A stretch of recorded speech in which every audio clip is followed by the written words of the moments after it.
नमस्कार, राहुल का अग्निपथ देख रहे हैं आप। मैं हूं आपके साथ पूजा।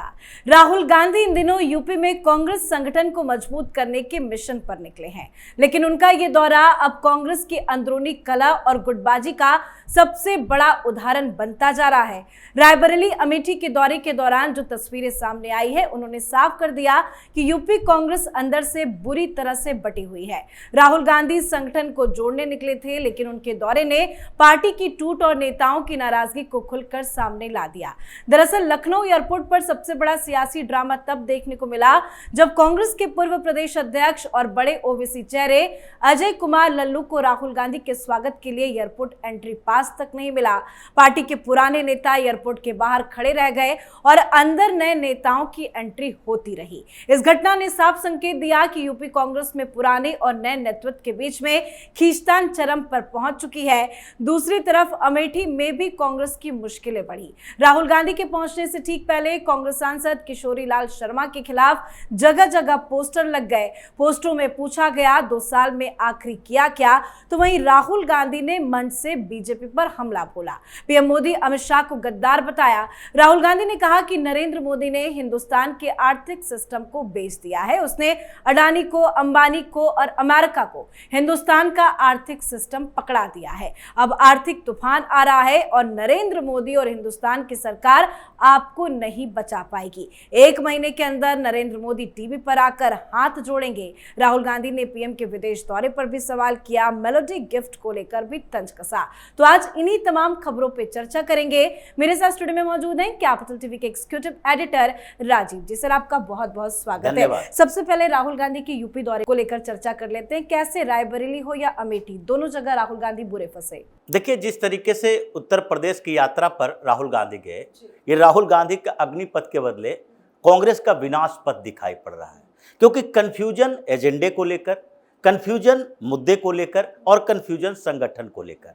अगर एजेंडे को लेकर स्पष्टता है तो उसमें भी राहुल गांधी को पहले से कांग्रेस के संगठन को यह बताना चाहिए था कि वो उत्तर प्रदेश की सरकार या उत्तर प्रदेश में भारतीय जनता पार्टी की स्थिति या उत्तर प्रदेश में योगी की सरकार के लॉ एंड ऑर्डर का सिस्टम या जिस तरीके की सरकारें चल रही है उसके ऊपर अटैक करना चाहते हैं, या हर जगह घूम घूम कर ये प्रधानमंत्री मोदी अमित शाह करना चाहते हैं। तो इसलिए वहां का जो लोकल लीडरशिप है इस बात के लिए कंफ्यूज रहा कि क्या हम भी, जब उत्तर प्रदेश में चुनाव होगा, विधानसभा का चुनाव होगा, आगे 2027 के बाद 29 में लोकसभा का चुनाव होगा, तो सिर्फ मोदी मोदी करते रहेंगे या फिर उत्तर प्रदेश की समस्याओं के बारे में चर्चा करेंगे। राहुल गांधी की समस्या अपने आप में यह है कि वो अमेठी और रायबरेली जैसे जगह पर, जहां पर वो खुद भी सांसद रह चुके हैं, जो उनका पारिवारिक गढ़ रहा है,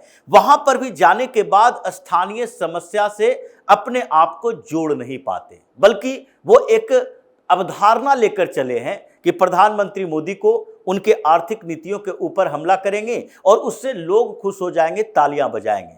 जबकि ये हालात कांग्रेस की उन्होंने इन्हीं मुद्दों पर चर्चा करते करते आज पहुंचाई है कि जिस कांग्रेस की स्थिति थी कि लगभग 1208 विधायक हुआ करते थे प्रधानमंत्री मोदी के आने से पहले, आज उसकी संख्या 600 के आसपास रह गई है। ये पूरे देश में विधायकों की संख्या है, क्योंकि कांग्रेस के साथ यही दुर्भाग्य है कि अब कुछ राज्यों तक सीमित है। केरल में, कर्नाटक, तेलंगाना और हिमाचल प्रदेश में, इन्हीं राज्यों में इनकी सरकार बची है। अब उत्तर प्रदेश राहुल गांधी जा रहे थे तो कम से कम संगठन के लोगों को कोऑर्डिनेट करना चाहिए था, लेकिन वो कोऑर्डिनेशन जैसे ही एयरपोर्ट पर वे पहुंचे वहीं से धराशायी होना शुरू हो गया।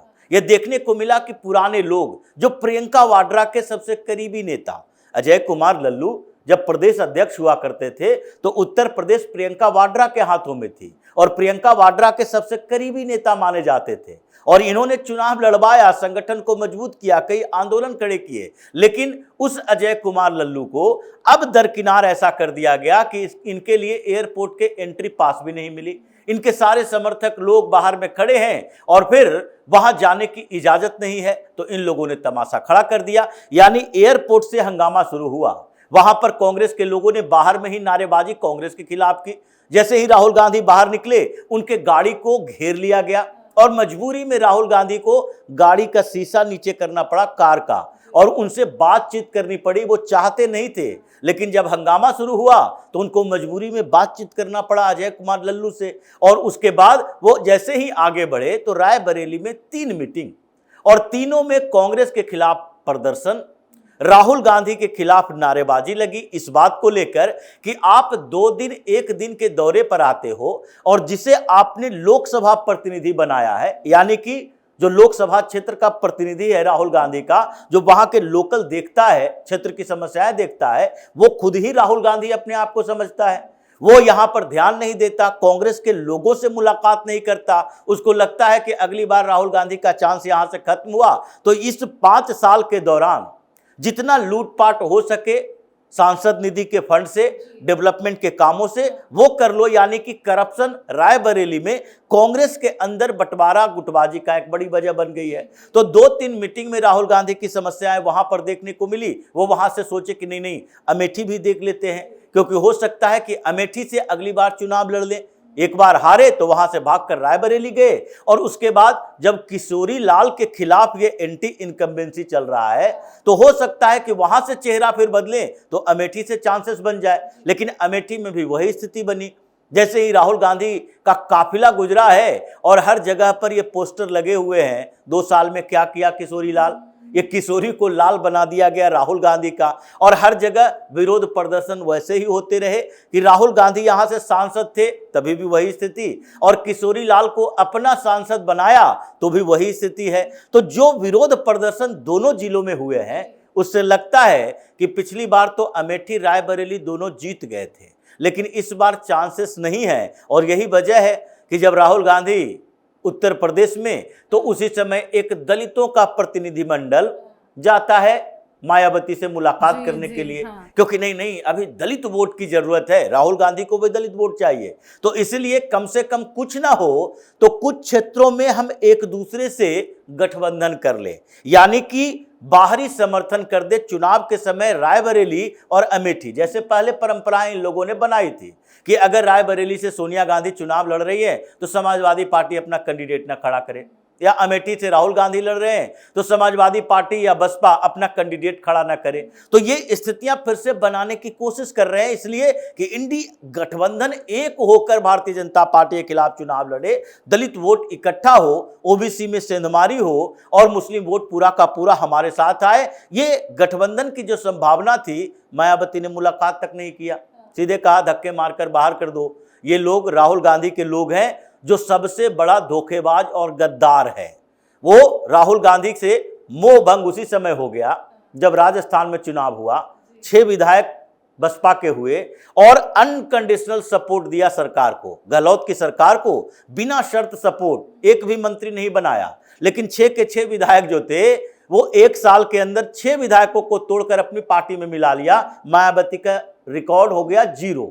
और उसके बाद से मायावती इस बात के लिए इनको दोषी ठहराती है कि जो भी कांग्रेस के नजदीक आता है वो कांग्रेस उसी पार्टी को खत्म करने में लग जाती है। तो जो स्थिति उत्तर प्रदेश में रही, इसका मतलब तो है कि राहुल गांधी जब वहां से दिल्ली लौट कर आएंगे तो अगली बार उत्तर प्रदेश जाने से पहले उनको सोचना पड़ेगा कि वहां जाकर पार्टी का संगठन मजबूत कर रहे हैं या फिर उसको और तोड़ रहे हैं, ताकि अगली बार कुछ और लोग दूसरी पार्टियों में शामिल हो। बिल्कुल, राहुल गांधी के यूपी दौरे को लेकर तो इतनी ज्यादा कंट्रोवर्सी हो रही है, लेकिन पीएम मोदी विदेश में है, उसको लेकर भी कांग्रेस पार्टी को मिर्ची लग रही है। एक तरफ राहुल गांधी पीएम मोदी अमित शाह को गद्दार बता रहे हैं, मेलोडी गिफ्ट को लेकर सवाल उठा रहे हैं। आखिर दिक्कत क्या है राहुल गांधी? देखिए, दिक्कत तो बहुत बड़ी है, क्योंकि इटली गए हुए हैं अभी, मेलोनी से मुलाकात होती है। जॉर्जिया मेलोनी से मुलाकात का मतलब है कि आगे इटली में प्रधानमंत्री मोदी और मेलोनी के साथ जो बेहतर संबंध दिखते हैं, और इटली और भारत के साथ भी संबंध बेहतर दिख रहे हैं, सरकार के साथ,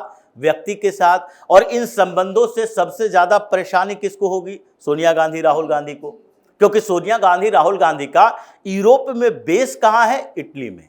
और इटली के बेस में इन लोगों ने सैकड़ों करोड़ रुपए की प्रॉपर्टी रख रखी है। इनको पता है, क्योंकि सोनिया गांधी के बारे में जब सबसे पहले 2008-9 के आसपास एक रिपोर्ट आई थी कि दुनिया के सबसे ताकतवर और सबसे अमीर राजनेता कोई अगर महिला है तो वह है सोनिया गांधी। और यह बताया गया था कि महारानी एलिजाबेथ के परिवार में, यानी कि उनके अपने घराने और उनकी पारिवारिक संपत्ति को छोड़ दें, यानी उनके महल को छोड़ दें, रॉयल पैलेस को छोड़ दें, तो उसके बावजूद अगर एक महिला विशेष के तौर पर किसी के पास प्रॉपर्टी है तो वो है सोनिया गांधी के पास। तो ये प्रॉपर्टी दिल्ली में तो दिखती नहीं, ये प्रॉपर्टी भारत में तो दिखती नहीं। अगर इतने दिनों से ये प्रॉपर्टी होती तो इसका मतलब कि उस तक ईडी की पहुंच हो जाती। लेकिन ये प्रॉपर्टी, ये रिपोर्ट में बार बार कहा गया कि ये यूरोप के अंदर है, और यूरोप में भी सबसे ज्यादा इटली का प्लान इनका है, क्योंकि इटली से तो सोनिया गांधी का प्रेम ऐसा कि शादी के बाद भी लगभग 20 सालों तक नागरिकता तक नहीं ली। इनको लग रहा था अगर संजय गांधी की दुर्घटना नहीं होती तो इनको लग रहा था संजय गांधी पॉलिटिक्स में रहेंगे, इंदिरा गांधी के उत्तराधिकारी होंगी, राजीव गांधी को कोई नहीं पूछेगा, तो वैसी स्थिति में राजीव गांधी दिल्ली में रह के क्या करेंगे, इटली में ही हम लोग बस जाएंगे। तो ये स्थिति जो इटली में इनकी थी, सबसे ज्यादा इटली में ही प्रॉपर्टी है, तो 500 करोड़ से ज्यादा की प्रॉपर्टी। और हो सकता है मेलोनी और मोदी की डील में, दोनों के बीच बातचीत में हिंदुस्तान की सरकार तो एक्सेस नहीं कर सकती, क्योंकि ऑफिशियल सीक्रेट एक्ट होता है, इंडिविजुअल की प्रॉपर्टी नहीं बताई जा सकती। लेकिन अगर सरकार से सरकार का, मेलोनी से मोदी का अगर बेहतर कोऑर्डिनेशन है तो डर तो है कि ये जितनी crime file, property file Italy में है, ये 500 करोड़ से ज्यादा का, अगर उसका इंफॉर्मेशन मिल गया तो ये नेशनल हेराल्ड में ईडी और कई जगहों पर जो इनके खिलाफ चार्जेस चल रहे हैं वो सच शामिल होगा। और उसके बाद मोदी के आने के बाद ये सोनिया गांधी की क्राइम कुंडली, करप्शन कुंडली फिर से खुल जाएगी। बिल्कुल, यही डर शायद राहुल गांधी को है। बहुत बहुत धन्यवाद सर समझाने के लिए। धन्यवाद। तो राहुल गांधी भले मन से पीएम मोदी पर हमलावर रहे, लेकिन जमीन पर कांग्रेस की गुटबाजी, नाराजगी और संगठन की कमजोरी ही सबसे ज्यादा चर्चा में रही है। यूपी में 2027 की तैयारी का दावा करने वाली कांग्रेस अब खुद अपने घर की लड़ाई में उलझी हुई नजर आ रही है। सवाल यह है कि राहुल गांधी पहले बीजेपी से लड़ेंगे या अपनी ही पार्टी के भीतर चल रही बगावत को संभालेंगे। तो आपको क्या लगता है? आप भी अपनी राय कमेंट करके जरूर लिखिएगा। देखते रहिए कैपिटल टीवी। नमस्कार।